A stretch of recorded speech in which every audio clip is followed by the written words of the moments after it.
Kaisar Pedang Lin Bai. Bab 5626 Segala kesibukan dan hiruk-pikuk dunia ini adalah demi keuntungan. Sampai aku bertemu denganmu. Ren Xin menatap Lin Bai, senyum muncul di wajahnya. Lin Bai terkejut, tidak mengerti. Ren Xin menghela napas pelan dan berkata, awalnya, aku berencana menggunakan emas abadi air mata ilahi untuk menempa senjata ilahi bagi pangeran pertama dan pangeran kedua, tetapi sayangnya, mereka berdua tiba-tiba meninggal satu demi satu. Menempa senjata ilahi untuk pangeran pertama dan pangeran kedua, sehingga setelah mereka naik tahta, senjata ilahi yang kutempa untuk mereka akan menjadi pedang kekaisaran kerajaan Chu. Dengan cara ini, aku akan meninggalkan jejak yang signifikan di kerajaan Chu. Itu juga akan memungkinkanku untuk menjadi terkenal di seluruh dunia. Sayangnya, awalnya aku menyukai pangeran pertama, tetapi dia meninggal, lalu aku menyukai pangeran kedua, dan dia juga meninggal. Ren Xin tersenyum pahit. Mata Lin Bai sedikit berubah setelah mendengar ini. Ren Xin benar-benar berteman dengan pangeran pertama dan pangeran kedua. Apakah dia tahu sesuatu tentang penyebab kematian mereka? Ren Xin berkata, setelah kematian pangeran pertama dan kedua, aku benar-benar kehilangan kepercayaan pada keluarga kerajaan. Aku takut jika aku menemukan pangeran lain, menempa senjata ilahi untuknya, dia akan mati dalam perebutan tahta, dan senjata ilahi yang dikenakannya akan terkenal selamanya. Ini bukan hasil yang kuinginkan. Petik 2. Setelah meninggalkan keluarga kerajaan, aku mulai mencari kandidat yang cocok di dalam 5 keluarga dan 7 sekte. Namun, 5 keluarga dan 7 sekte Chu memiliki fondasi yang mendalam, memiliki senjata ilahi warisan yang tak terhitung jumlahnya. Chen Yule dari keluarga Chen memiliki pedang gerbang naga yang ditempa dari emas kaisar naga pemakaman, keluarga Zhao, Li, dan Sun, bersama dengan 7 sekte, semuanya memiliki senjata ilahi warisan, menunggu putra suci keluarga mereka untuk menembus ke alam buah Dao Tai, di mana mereka dapat merebut kendali. Aku patah semangat, berpikir bahwa potongan emas abadi air mata ilahi ini kemungkinan besar akan binasa. Namun tanpa diduga, di tengah keputusasaanku, kau muncul di hadapanku. Kata Ren Xin sambil menatap Lin Bai. Lin Bai tersenyum tipis, dengan tenang menatap Ren Xin. Ren Xin berkata dengan suara rendah, dalam pertempuran Kesu, nama Lin Bai menjadi terkenal di seluruh dunia, di dalam arena perburuan surga timur, kau mengalahkan semua pahlawan, menunjukkan tanda-tanda jelas bahwa kau akan menjadi jenius terkemuka kerajaan Chu di era ini. Saat itu, aku duduk di luar arena perburuan surga timur, menyaksikanmu mendominasi medan perang, bertarung sengit melawan Keling dan gerbang langit dan bumi. Kau mungkin tidak tahu betapa bahagianya aku saat itu. Sekte Tiansui-mu telah mengalami kemunduran selama bertahun-tahun, dan sebagian besar senjata ilahi warisannya telah hilang. Bahkan jika kau menjadi putra suci Sekte Tiansui, kau tidak akan mendapatkan senjata ilahi yang ampuh. Waktu yang tepat, setelah peristiwa arena perburuan surga timur, kau membutuhkan seseorang untuk menempa kembali senjata ilahimu. Jadi aku menyusun rencana untuk menempa kembali senjata ilahimu, dan setelah banyak pertimbangan, aku memasukkan emas abadi air mata ilahi ke dalam penggaris pengukur. Penggaris pengukur ini adalah harta karun yang kubuat, Ren Xin. Ini akan menemanimu dalam perjalananmu menuju puncak alam iblis. Lin Bai, ketika kau berdiri di puncak alam iblis, semua pendekar di alam iblis akan tahu bahwa penggaris pengukur di tanganmu ditempa oleh Ren Xin, seorang ahli pembuat senjata dari kerajaan Chu. Wajah Ren Xin memerah karena kegembiraan saat dia berbicara, matanya berbinar penuh kerinduan. Melihat ekspresi terpesona Ren Xin, seolah-olah dia sendiri yang berdiri di puncak alam iblis. Lin Bai tak kuasa menahan desahan pelan. Memang, hal yang paling tak terhindarkan bagi para pendekar di dunia ini adalah ketenaran dan kekayaan. Bahkan seorang pembuat senjata seperti Ren Xin dari Paviliun Misteri Surgawi, seseorang yang telah dipersembahkan kurban oleh keluarga kerajaan sepanjang hidupnya, juga bercita-cita untuk menempa senjata ilahi yang tak tertandingi, untuk diwariskan dari generasi ke generasi, dan untuk mencapai ketenaran abadi. Gambar, Ren Xin menyerahkan penggaris pengukur kepada Lin Bai, sambil berkata dengan sungguh-sungguh, Lin Bai, kau jangan mengecewakanku. Penggaris pengukur ini adalah senjata ilahi terbaik yang pernah kutempa seumur hidupku. Lin Bai dapat melihat harapan tinggi yang dimiliki Ren Xin terhadapnya.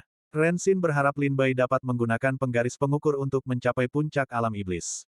Ketika Lin Bai mendominasi alam iblis, semua pendekar akan tahu bahwa penggaris pengukur itu ditempa oleh Ren Xin. Lin Bai berkata, murid junior ini pasti akan berusaha menjadi yang terbaik.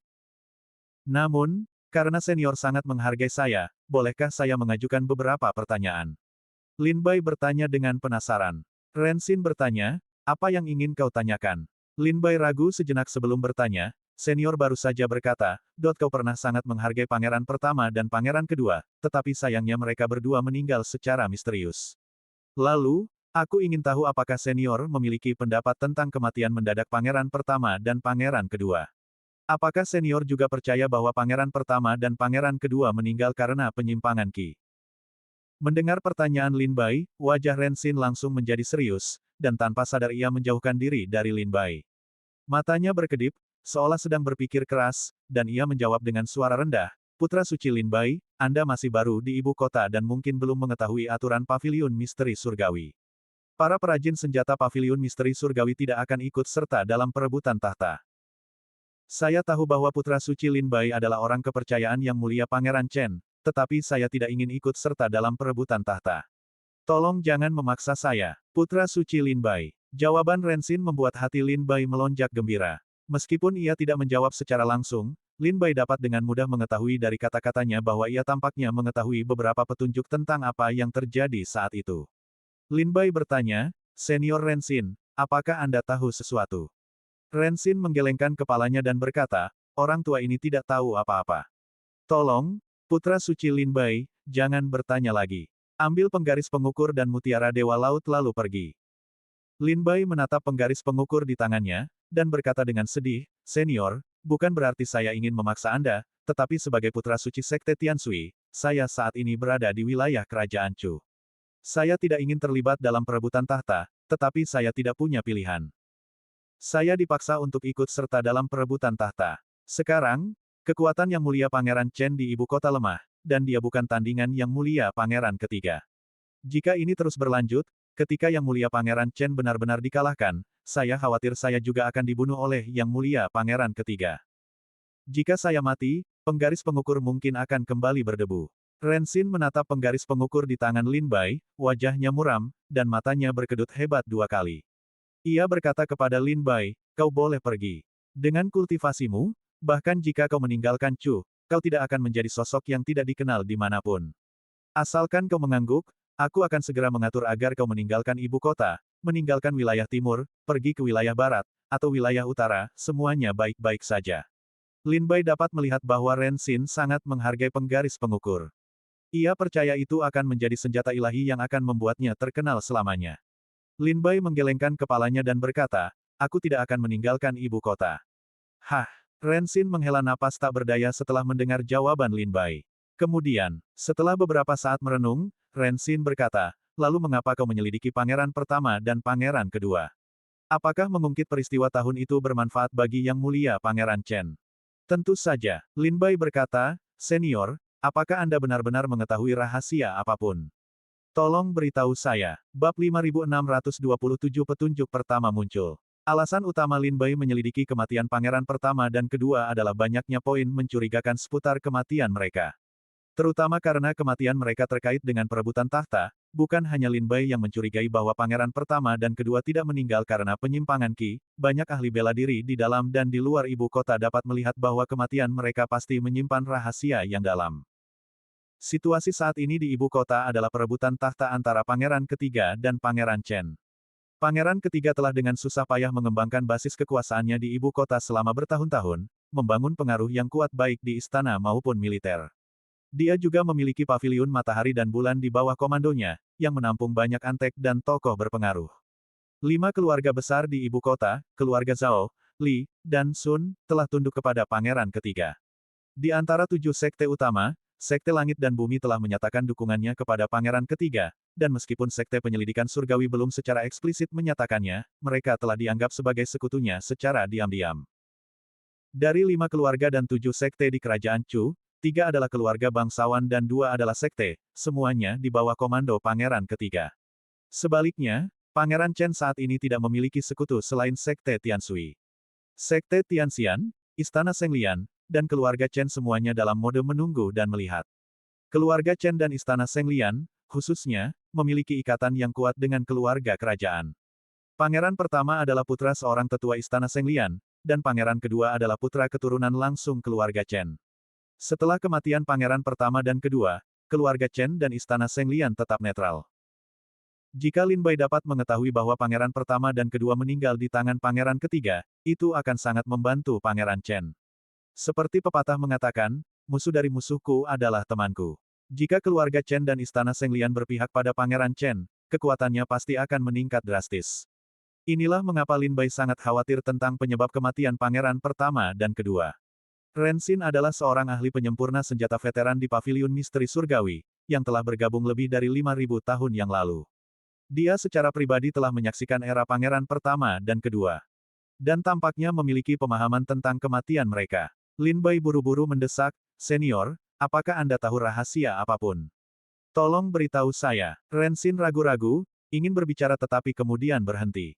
Dia tidak ingin terlibat dalam perebutan tahta, tetapi dia telah mencurahkan seluruh hati dan jiwanya ke dalam penggaris pengukur. Dia berharap Lin Bai dapat mencapai puncak alam iblis dan membuat namanya terkenal dengan penggaris pengukur. Jika Lin Bai meninggal di ibu kota, penggaris pengukur akan hilang di negeri asing, dan kemungkinan besar dia akan tetap tidak dikenal selama bertahun-tahun. Mungkin ketika penggaris pengukur muncul kembali di dunia, Ren Xin tidak akan hidup untuk melihat hari itu, dan tidak ada yang akan tahu bahwa dialah yang menempanya. Hah! Ren Xin mondar-mandir di ruangan itu, menggelengkan kepalanya berulang kali, hatinya dipenuhi dengan gejolak batin. Baiklah, aku akan menceritakan apa yang terjadi, lalu aku akan pergi ke Paviliun Misteri Surgawi untuk mengundurkan diri dan kembali ke ibu kota setelah ulang tahun Kaisar Chu. Ini bukan tempat untuk bicara. Ikutlah denganku. Aku punya halaman terpencil di ibu kota, cukup aman. Ren Xin berpikir lama, tampaknya akhirnya memutuskan untuk berbicara. Mata Lin Bai berbinar gembira mendengar ini. Dia tidak menyangka akan mendapatkan keuntungan tak terduga dari perjalanannya ke Paviliun Misteri Surgawi. Jika mereka benar-benar dapat menemukan penyebab kematian pangeran pertama dan kedua, itu akan menjadi prestasi besar.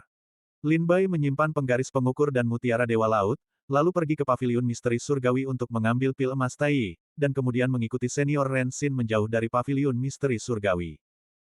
Keduanya berkelana melalui jalan-jalan dan gang-gang ibu kota, akhirnya tiba di sebuah gang terpencil. Lin Bai memperhatikan papan nama di gang itu, yang bertuliskan, Kota Selatan, Distrik Bingxin, Jalan Suangwang, Gang Qianshui. Ibu kota dibagi menjadi 4 kota, Timur, Selatan, Barat, dan Utara, serta kota Kekaisaran Pusat. Masing-masing dari 4 kota tersebut selanjutnya dibagi lagi menjadi 90.000 distrik. Gambar, setiap distrik dibagi lagi menjadi 3.000 jalur. Setiap jalur dibagi lagi menjadi blok dan gang yang tak terhitung jumlahnya. Kombinasi ini membentuk skala ibu kota yang sangat luas. Akhirnya, Lin Bai dan Ren Xin berhenti di depan nomor 7890 di jalur Qianshui. Ren Xin membuka pintu, dan susunan sihir otomatis menyala. Keduanya melewati portal dan memasuki halaman, mendapati rumah kecil yang sederhana namun elegan. Ini adalah kediaman rahasiaku di dalam ibu kota, sangat sedikit orang yang mengetahuinya.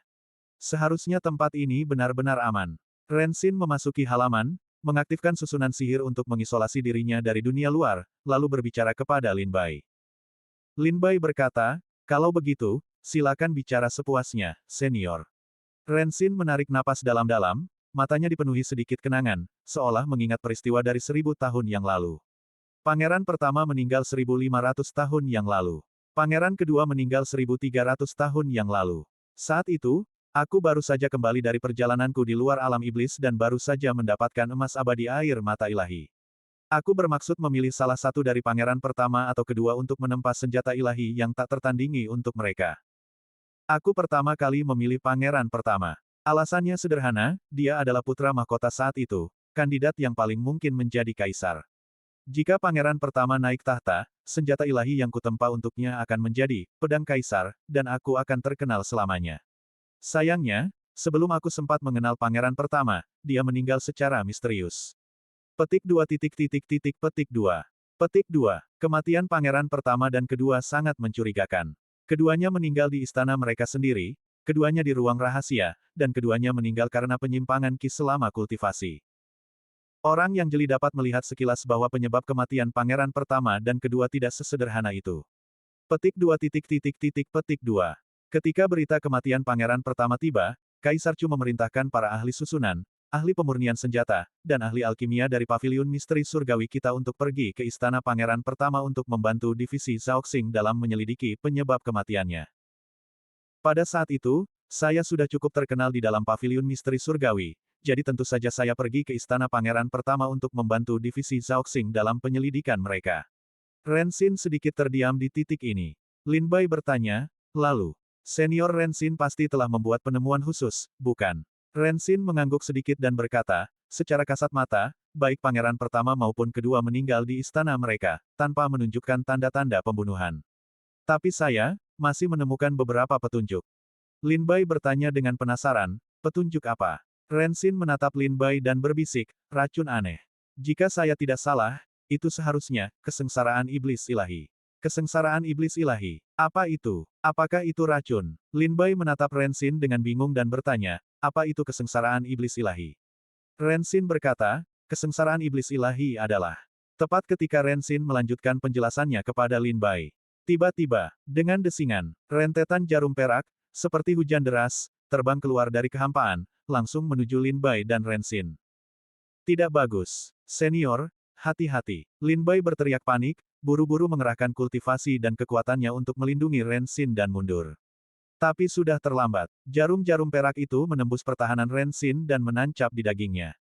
Puff! Rensin memuntahkan seteguk darah dan roboh ke pelukan Lin Bai. Siapa di sana? Mata Lin Bai berkilat saat melihat sesosok tubuh melarikan diri dengan cepat dalam kegelapan. Bab 5628 Kematian Rensin. Siapa di sana? Lin Bai berteriak panik, melihat ke arah susunan sihir di halaman.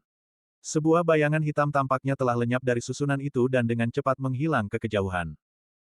Lin Bai hendak bangun dan mengejarnya ketika, tanpa diduga, Rensin mencengkeram bahu Lin Bai dengan erat, menahannya.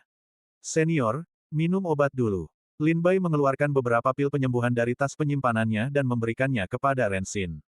Tetapi Rensin menggelengkan kepalanya dengan senyum pahit, berkata, percuma, jarum perak itu beracun. Lin Bai melihat ke bawah dan melihat bahwa jarum perak telah menusuk tubuh Rensin, hanya meninggalkan luka kecil. Pada saat ini, luka-luka kecil yang tidak mencolok itu mulai membusuk dengan kecepatan yang terlihat. Dalam sekejap mata, setengah dari daging Rensin telah membusuk. Ingat alamat situs web. Dalam waktu singkat, Rensin pasti akan mati, jiwanya tercerai-berai. Rensin meraih Lin Bai, dengan lemah berkata, ketika aku memutuskan untuk memberitahumu penyebab kematian pangeran pertama dan kedua 1000 tahun yang lalu, aku sudah menduga bahwa seseorang akan mencoba mencelakaiku. Tapi aku tidak pernah menyangka, bahwa mereka benar-benar akan menemukan jalan ke jalur 1000 air. Lin Bai, hidupku hampir berakhir, tapi kau harus mendengarku. Kematian pangeran pertama dan kedua terkait erat dengan pangeran ketiga. Tidak hanya pangeran pertama dan kedua, tetapi pangeran ke-12, ke-7, dan ke-8 juga dilukai oleh pangeran ketiga. Pangeran ketiga licik dan kejam, seperti serigala atau harimau. Dia tidak akan berhenti sampai mendapatkan tahta. Kau harus berhati-hati. Petik 2. Pangeran pertama dan kedua meninggal dalam kesengsaraan iblis ilahi. Racun ini berasal dari lembah serangga perbatasan selatan. Pada titik ini, Rensin hampir tidak bisa bernapas. Matanya melebar, dan dia mencengkeram Lin Bai erat-erat, berkata, pergi temukan tetua Wucuan. Lin Bai, hiduplah, kau harus hidup, jangan mengecewakanku, jangan biarkan penggaris pengukur ternoda. Mata Rensin melebar saat ia mendesak Lin Bai. Akhirnya, cengkeramannya mengendur, dan ia ambruk ke pelukan Lin Bai. Tak bernyawa, senior, kata Lin Bai, wajahnya berkerut kesakitan dan matanya menyala-nyala karena marah, ini salahku. Jika aku tidak tanpa henti mengejar penyebab kematian pangeran pertama dan kedua, kau tidak akan mati dalam perebutan tahta. Aku pasti akan membalaskan dendammu, senior. Kata Lin Bai, berdiri dan melompat menjauh dari jalan 1000 air. Ketika sosok itu melarikan diri, Lin Bai telah meninggalkan tanda aura pedang padanya. Untuk waktu singkat, Lin Bai dapat menggunakan tanda aura pedang untuk melacak aura orang tersebut. Pada saat ini, Lin Bai dengan jelas merasakan bahwa orang ini melarikan diri dengan cepat, segera meninggalkan bengkel hati es. Teknik pengendalian pedang. Lin Bai berteriak pelan, menginjak pedang terbangnya dan melayang ke langit, langsung mengunci jejak orang tersebut. Di sebuah gang tak jauh dari Gang Qiansui, Lin Bai melihat seorang pria berbaju hitam melarikan diri dengan cepat. Pria berbaju hitam itu jelas menyadari pengejaran Lin Bai dan tampak agak bingung, segera menggunakan teknik gerakannya untuk melarikan diri. Tetap di sini, Lin Bai meraung, membuka tas penyimpanannya dan memperlihatkan pedang iblis di telapak tangannya. Dia menebas ke depan dengan pedang iblis. Sebuah kekuatan dahsyat berubah menjadi aura pedang, langsung menembus blok jalan dan menyerang pria berbaju hitam itu dari belakang. Puff. Asteris pria berbaju hitam itu memuntahkan seteguk darah dan terlempar ke depan. Petik 2. Putra suci Sekte Tianshui benar-benar sesuai dengan reputasinya. Hari ini, aku telah belajar pelajaranku. Kita akan bertemu lagi. Pria berbaju hitam itu menahan serangan pedang Lin Bai tetapi tidak mati, hanya menderita luka parah. Dia kemudian mengeluarkan jimat dan melarikan diri. Menghilang ke bengkel Bingxin, Lin Bai turun dari langit, mendarat di reruntuhan gang. Apakah itu jimat pergeseran Qian Kun? Lin Bai berdiri di tempat pria berbaju hitam itu menghilang secara misterius, ekspresinya agak muram. Jimat pergeseran Qian Kun berasal dari Sekte Taois bawaan, jimat ini dapat mengabaikan susunan sihir dan dapat dipindahkan sesuka hati. Setelah muncul dari Sekte Taois bawaan, jimat ini banyak dibeli oleh prajurit iblis sebagai barang penyelamat nyawa. Barang ini sangat berharga, hanya keluarga-keluarga terkemuka di kerajaan Chu yang dapat memilikinya. Orang ini terkena pedangku, namun dia tidak mati. Sepertinya dia juga memiliki kultivasi alam buah Tao Tai. Terlebih lagi, orang ini sangat terampil dalam teknik penyembunyian dan pembunuhan. Dia diam-diam menyusup ke halaman senior Rensin, hanya 10 langkah dari senior Rensin dan aku, namun aku bahkan tidak merasakan auranya. Siapa sebenarnya orang ini? Dan dari kekuatan mana dia berasal? Lin Bai berdiri di sana, terstunet dan tenggelam dalam pikiran, ekspresinya agak serius. Tepat saat itu, sekelompok prajurit dari divisi Zhaoxing dengan cepat tiba dan mengepung Lin Bai. Pertempuran dilarang keras di dalam ibu kota. Ikutlah dengan kami ke divisi Zhaoxing.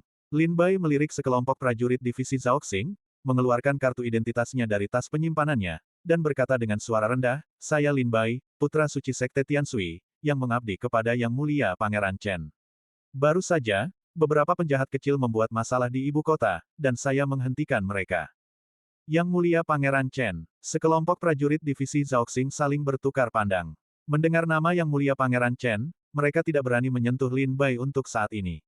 Lagi pula, Yang Mulia Pangeran Chen saat ini bertanggung jawab atas keamanan ibu kota, dan karena Lin Bai mengabdi kepada Yang Mulia Pangeran Chen, itu tentu saja sesuai dengan aturan. Awalnya, Lin Bai bisa langsung mengungkapkan identitasnya sebagai pembawa pedang divisi Zhaoxing. Namun, karena Kaisar Chu belum menyetujui permintaan Yang Mulia Pangeran Chen untuk menjadikan Lin Bai sebagai pembawa pedang divisi Zhaoxing, Lin Bai belum mendapatkan kartu identitas tersebut. Sekelompok prajurit divisi Zhaoxing mengepung Lin Bai, dan meskipun Lin Bai telah mengeluarkan kartu identitasnya, mereka tetap tidak membiarkannya pergi. Mereka dengan cepat menggunakan token komunikasi mereka untuk mengirim pesan kepada Komandan Biro Hukuman Kekaisaran di ibu kota, meminta pendapatnya. Tak lama kemudian, sesosok tiba dengan cepat. Lin Bai langsung mengenalinya, itu Zumo. Zumo adalah salah satu komandan Biro Hukuman Kekaisaran. Baiklah, kalian semua bubar. Serahkan ini padaku, kata Zumo dingin saat tiba. Baik, komandan. Kelompok prajurit Biro Hukuman Kekaisaran bergegas bubar. Zumo mendekati Lin Bai, menangkupkan tangannya, dan berkata, "Salam, Menteri Lin Bai." Lin Bai menjawab, "Anda baik sekali, Tuan Zumo, datang sendiri." Zumo tersenyum tipis dan berkata, "Tidak masalah sama sekali. Lagi pula, Yang Mulia Pangeran Chen sekarang bertanggung jawab atas keamanan ibu kota. Istana Kekaisaran dan garnisun ibu kota berada di bawah komando Yang Mulia. Karena Menteri Lin Bai ada di sini demi Yang Mulia, saya tentu saja harus datang sendiri. Bolehkah saya bertanya mengapa Menteri Lin Bai bertindak seperti itu?" Lin Bai berkata pelan, "Aku sedang berjalan-jalan di sini ketika tiba-tiba aku merasakan seseorang memata-mataiku. Aku menyerang dengan pedangku, tetapi tanpa diduga, aku tidak bisa berhenti dan menghancurkan seluruh jalan. Untungnya, tidak banyak pendekar di jalan itu, dan tidak ada yang terluka atau terbunuh. Kalau tidak, aku pasti sudah tidak bisa diselamatkan lagi." Zumo melihat jalan yang telah dihancurkan Lin Bai. Tempat ini awalnya adalah daerah terpencil, dan tidak banyak pendekar yang tinggal di sana. Kadang-kadang, beberapa pendekar akan merasakan bahaya sebelum Lin Bai bertindak dan menghindarinya tepat waktu. Lin Bai berkata, "Karena Tuan Zumo telah tiba, aku akan meninggalkan tempat ini untukmu. Aku ada urusan lain yang harus diurus, jadi aku akan pergi sekarang." Zumo terkekeh, "Silakan, Menteri Lin Bai." Lin Bai tersenyum tipis dan pergi dengan pedangnya. Lin Bai dengan santai mengabaikan Zumo, tetapi tidak menyebutkan sepatah kata pun tentang Rensin. Rensin hanya memberitahu Lin Bai 3 kata, kesengsaraan iblis ilahi, dan langsung menghadapi bencana yang mematikan. Lin Bai tidak berani menyebarkan hal ini sembarangan, karena khawatir akan semakin banyak orang yang meninggal secara tidak wajar. Lagi pula, semakin sedikit orang yang tahu, semakin baik. Lin Bai ingin menyelidiki secara perlahan dan yakin dia bisa menemukan penyebab kematian pangeran pertama dan pangeran kedua. Bab 5629 Mutiara Dewa Laut. Setelah mengucapkan selamat tinggal kepada Zumo, Lin Bai menuju istana Sekte Tianshui. Dia tidak kembali ke halaman Rensin untuk mengambil jenazahnya, setidaknya belum. Semakin sedikit orang yang mengetahui percakapan antara Rensin dan Lin Bai, semakin baik. Senior, saya hanya bisa menunggu sebentar sebelum saya pergi mengambil jenazah Anda. Lin Bai berjalan melewati ibu kota yang ramai. Setelah kejadian ini, dia selalu merasa ada sepasang mata tak terlihat yang mengawasinya. Apakah itu seseorang dari pangeran ketiga? Lin Bai teringat pria berbaju hitam dari sebelumnya. Orang ini memiliki jimat pergeseran Qiankun, harta karun seperti itu, jelas bukan seniman bela diri biasa. Terlebih lagi, dia memiliki kekuatan alam buah Dao Tai.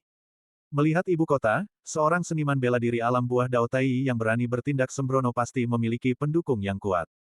Pikiran pertama Lin Bai adalah sosok kuat yang disimpan di paviliun matahari dan bulan pangeran ketiga. Hanya pangeran ketiga yang paling tidak ingin mendengar Rensin memberitahu Lin Bai tentang penyebab kematian pangeran pertama dan kedua. Kesengsaraan iblis ilahi. Patua Wucuan. Lin Bai menggumamkan kata-kata ini pelan dalam hatinya. Ini adalah berita terpenting yang dia terima sebelum kematiannya. Kesengsaraan iblis ilahi adalah racun mematikan dari lembah serangga perbatasan selatan. Tapi Lin Bai belum pernah mendengar tentang racun ini, apalagi melihatnya. Rensin tidak sempat menjelaskannya secara detail kepada Lin Bai sebelum ia meninggal secara tragis. Sekarang Lin Bai hanya tahu bahwa racun itu berasal dari lembah serangga perbatasan selatan. Mungkinkah, bahwa lembah serangga perbatasan selatan berada di balik perebutan tahta di Chu? Lin Bai berpikir dengan saksama dan tidak bisa menahan rasa takut yang mencekam.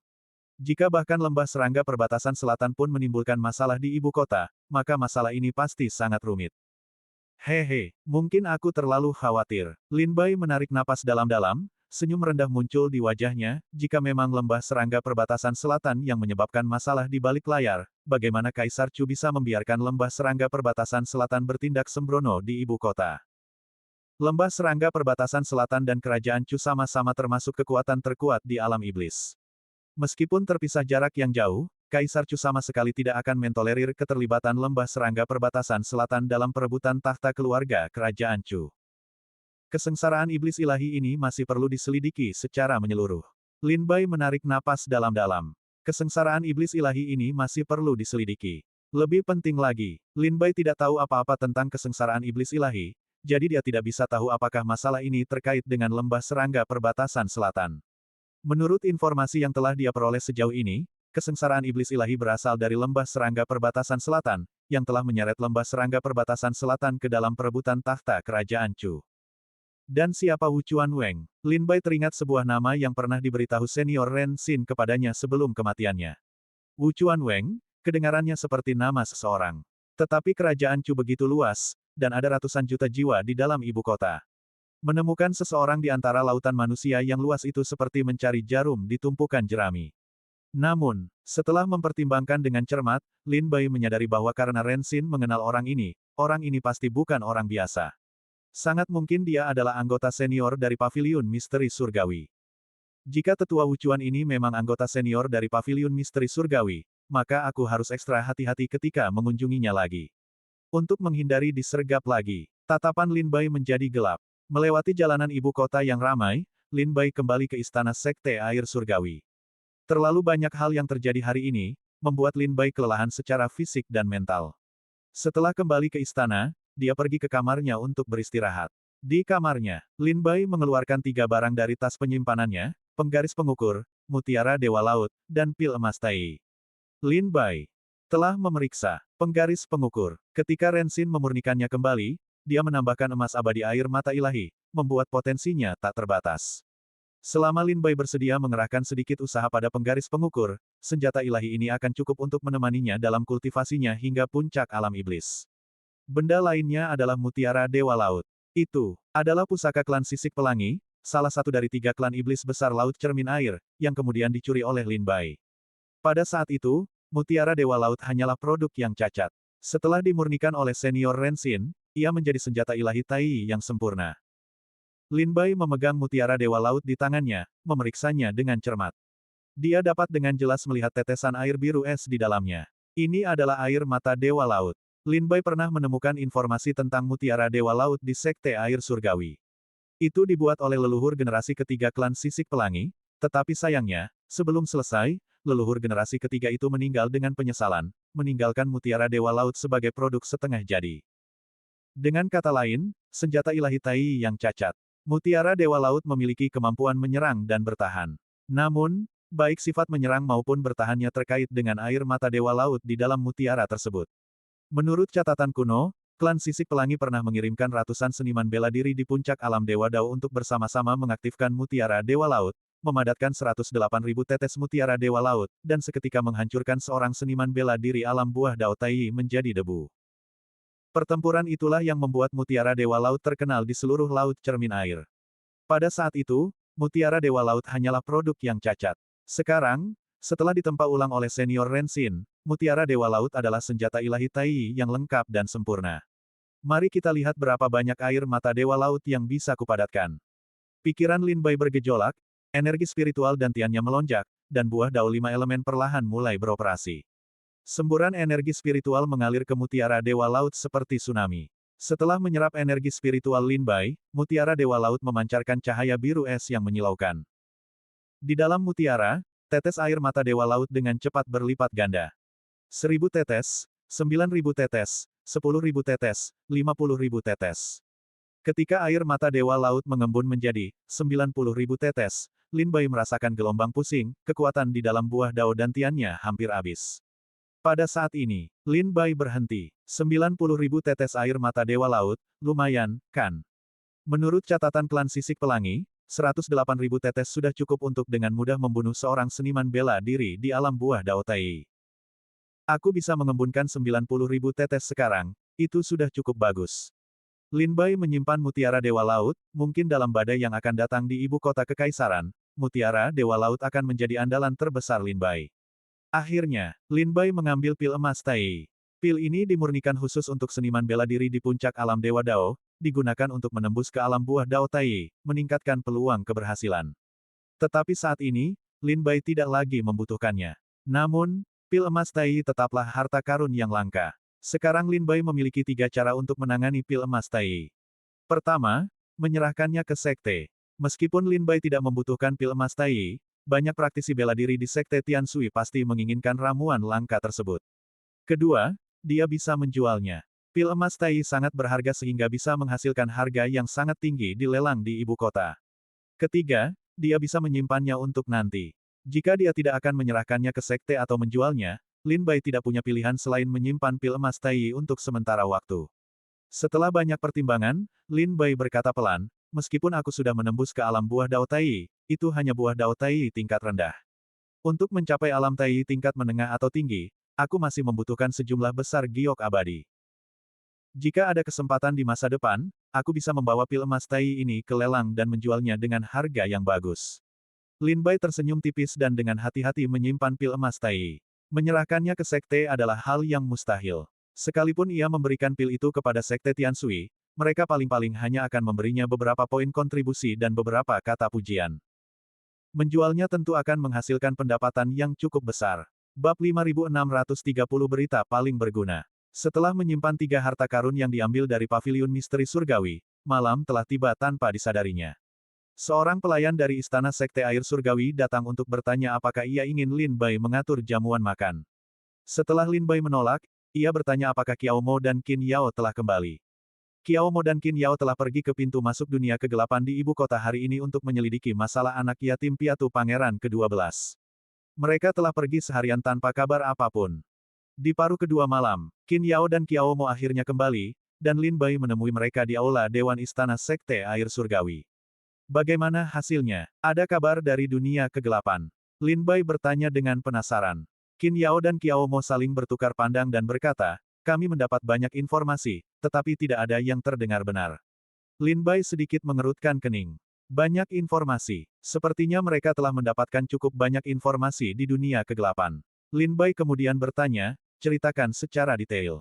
Qiao Mo berbisik, menurut informasi yang diberikan oleh dunia kegelapan, mereka memang tahu bahwa ketika para prajurit dari divisi Zhaoxing dan prajurit Pangeran Chen menuju ke Mobei Qianzu, Pangeran ketiga telah mengirimkan prajurit.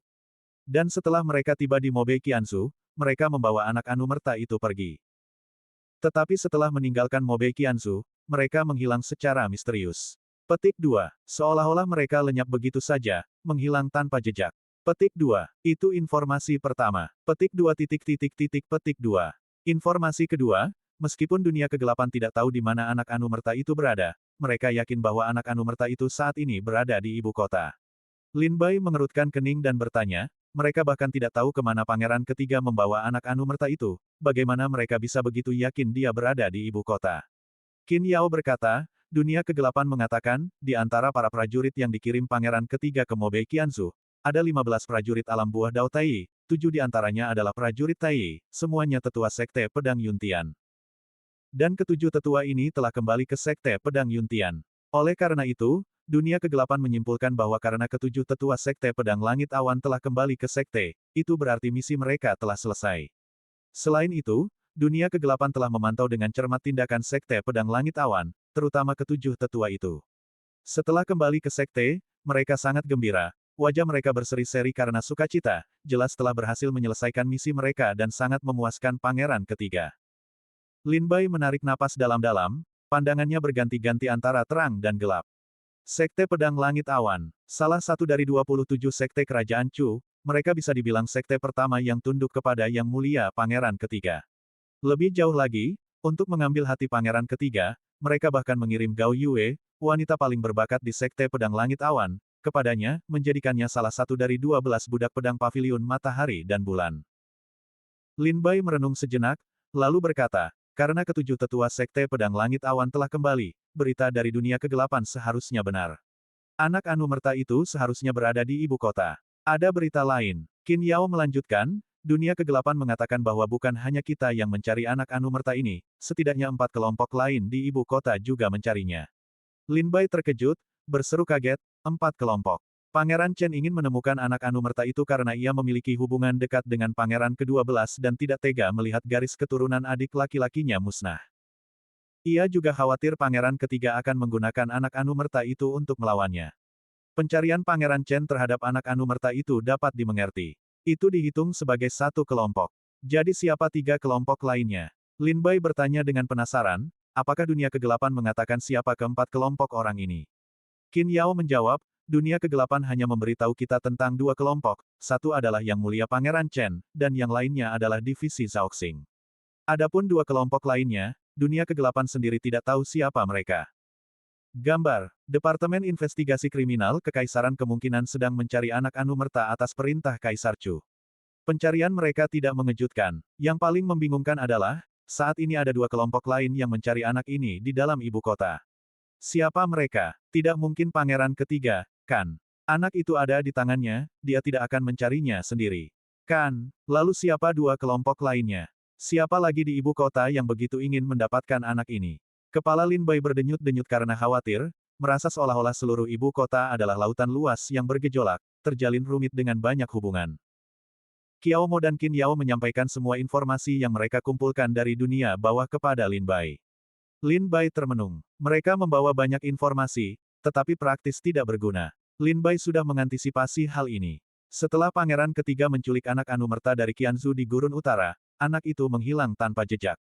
Bahkan Departemen Investigasi Kriminal Kekaisaran pun tidak dapat menemukan jejak anak itu, apalagi dunia bawah. Oleh karena itu, Lin Bai tidak mengharapkan Qiao Mo dan Qin Yao membawa kembali informasi yang berguna dari dunia kegelapan. Mengetahui sepenuhnya bahwa dunia kegelapan tidak dapat memberikan informasi yang berguna, mengapa Lin Bai mengirim Qiao Mo dan Qin Yao ke sana untuk mengumpulkan informasi? Jawabannya sederhana. Lin Bai ingin memastikan apakah bahkan divisi Zhaoxing dan dunia kegelapan pun tidak mengetahui keberadaan anak yang telah meninggal itu. Setelah ini dikonfirmasi, mereka dapat mempersempit pencarian mereka. Qiao Mo berkata, kakak senior putra suci, apa yang harus kita lakukan sekarang? Dunia kegelapan tidak memiliki informasi yang berguna. Dari mana kita harus memulai pencarian kita untuk anak yang telah meninggal ini?